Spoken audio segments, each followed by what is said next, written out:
Agad ginawaran ng PNP ng katapatan at katangi-tanging gawa si Colonel Pergentino Malabid na nasawi sa banggaan ng eroplano at Army helicopter sa Washington DC sa Amerika noong Enero 29 at naiuwi na ng bansa kahapon.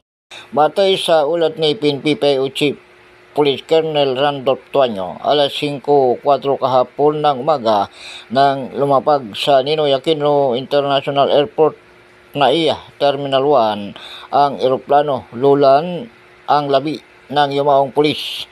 Pagdating sa cargo area, ginawaran si Malabid ng Foyer Honors ng ilang mga kasama niya sa Directorate for Logistics at mga kaklase sa PNPA Class of 1998. Matapos nito agad na dinala sa Funeraria Pass sa Sukat Paranaque ang labi ni Malabid bago ito dalhin sa Campo Crame kung saan ginawaran ng arrival honors. Ginawaran din ni PNP Chief General Romel Francisco Marbil ng medalya ng katapatan at katangi-tanging gawa ang opisyal at nagbigay pugay.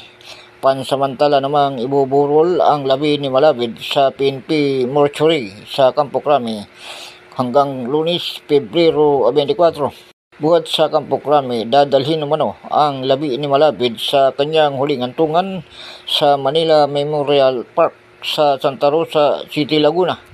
Una nang tiniyak ng PNP na matatanggap ng pamilya ni Malabid ang mga kaukulang benepisyo kabilang mano ang accident death benefits na may kabuang halaga na 2.6 million. Ako si Edwin Moreno para sa DCRJ Radio Bandido TV, kasama mo sa pagtatanggol sa demokrasya.